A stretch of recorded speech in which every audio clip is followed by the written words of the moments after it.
In North Denver in 1978, Little League Baseball is taking place on a field. Finney is pitching the ball and strikes out his opponent Bruce 2 times in a row. On the 3rd pitch, Bruce hits a home run and his team wins the game. Finney looks disappointed and everyone praises Bruce. As Bruce rides on his bike through the streets after the game, he sees a black van in the street approaching him.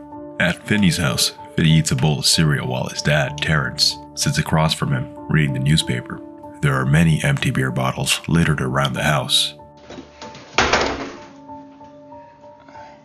His sister Gwen goes into the kitchen and opens a cabinet to get some bread and accidentally slams the cabinet open. Her dad gets upset and she apologizes.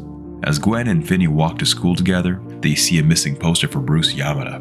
They come upon a fight in the street between 2 boys from school, Robin and Moose. Many kids from school gather around the fight, and Robin beats Moose badly. Finney and Gwen walk away, and the black van rides past them in the street. After class, Finney runs to the bathroom and hides out in the bathroom stall. Some kids follow him into the bathroom, demanding that he come out and face them. Robin walks into the bathroom and saves Finney from the bullies. You can leave now. Finney agrees to help Robin with his math homework after school. Gwen is called to the school office and is questioned by some detectives. She is friends with Amy Yamada, Bruce's sister, and once told Amy about a dream she had about Bruce being taken by a man in a van with black balloons. By a man with black balloons in a van? Yes. In the past, the detectives had found black balloons at the scenes of unsolved crimes.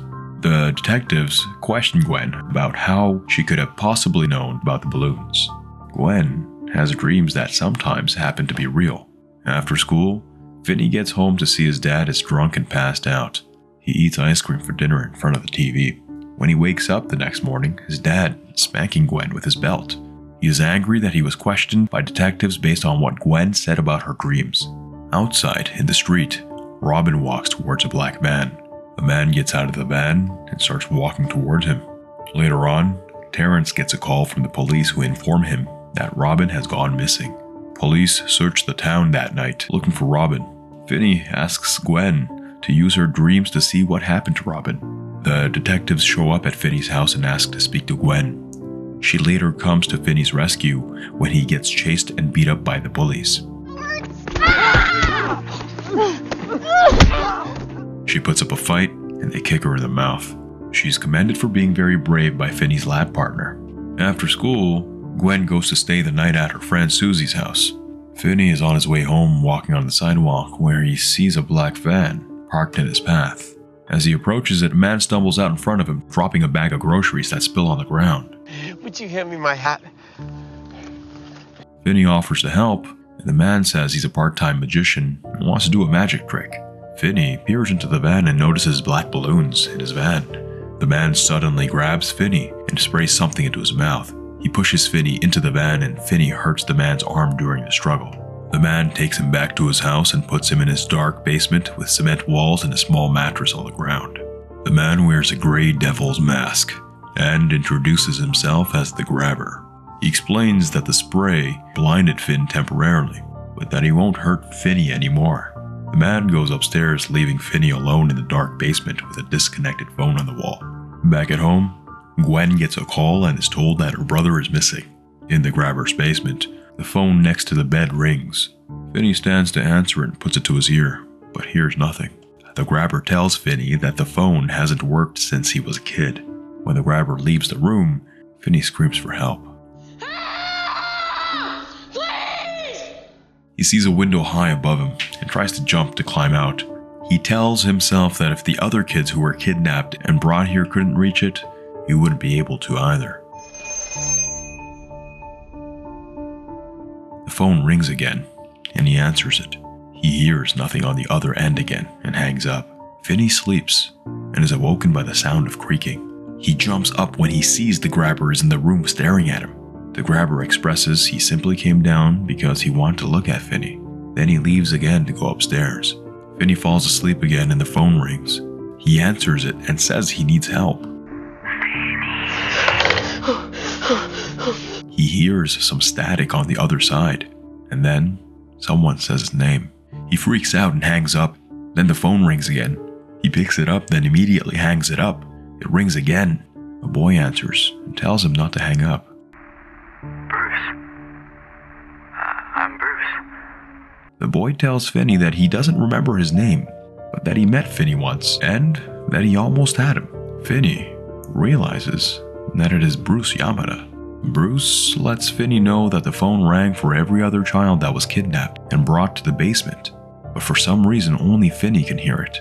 He tells him there's a dirt section in the hallway where the tile is loose, and that he can dig up through the other side. Bruce hangs up. Gwen has a dream about Finn trying to escape out of a room. She gets out of bed and goes off into the night to look for him. Finney finds the loose tile and starts digging up some dirt, flushing it down the toilet as he goes. The grabber brings him food and leaves the door partly open on his way out. Finney puts his hand on the doorknob to open it, but then the phone rings. He runs over to grab it. Why not? It's a trap. Billy, another victim of the grabber, is on the phone and says not to go upstairs. He says that it's a trap and that the grabber will be waiting on the other side with his belt to beat him. He hangs up. Finney goes halfway up the stairs, then turns around. The grabber sits upstairs by the door with his belt, waiting. The phone rings again, and it is Billy. He tells Finney about a long cable he hid when he was imprisoned in the basement, and hints that Finney should use it to escape out of the window. Finney finds the cable, latches it onto the grate of the window, and is able to climb up. The grate suddenly falls off of the window, and Finney falls to the ground. In Gwen's dreams, she sees Billy and the day that he was abducted in the black van. She sees that the man with the mask and balloons kidnapped him. Gwen asks her dad about the dream and thinks that her dreams could help her find Finney. Detectives start going to everyone's house in the area to question people about Finney's disappearance. At one house, detectives are questioning Max. He explains that he's staying at his brother's house. The grabber goes back downstairs with food for Finney Paper, they always print a nice big photo. and tells him that he might let him go. He asks for his name.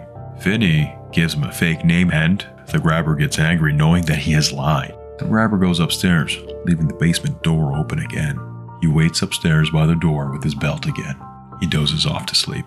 Finney wakes up in the middle of the night and sees a bloody boy floating in the air. He points towards the phone. Finney picks up the phone, and Griffin, another victim of the grabber, tells him he doesn't have much time. He's gonna figure it out. Who's gonna figure it out? His brother upstairs. He says the grabber hasn't been sleeping and thinks his brother will figure it out soon. He tells him if he doesn't play the game naughty boy, the grabber won't kill him. He tells him that the grabber is asleep and the door is still unlocked. He says the front door of the house is locked, but that the combination is written on the wall. Finney opens the basement door and begins to go up the stairs. He sneaks past the grabber, who is still sleeping, and is able to get out of the house. He goes running down the street, and a dog starts barking, which wakes the grabber up. He gets in his van and chases down Finney, tackling him to the ground. He puts him back in the basement. Upstairs, Max wonders what all that noise was. The phone rings and Finney answers it. Vance Hopper, another victim of the grabber, is on the other end. He tells him today is the day. He tells him to escape out of the storage room through the freezer. Finney goes to the bathroom and beats through the wall with the top of the toilet lid. Gwen has a vision of Vance's past, when he beat up some kids from school and got arrested. She rides in the police car with him in her vision, and she hears Finn over the radio. She gets out with Vance at a house. Finney beats through the wall but isn't able to get out of the freezer as the doors are latched. He climbs out and sobs in defeat. The phone rings, and he answers it, and it's his missing friend, Robin.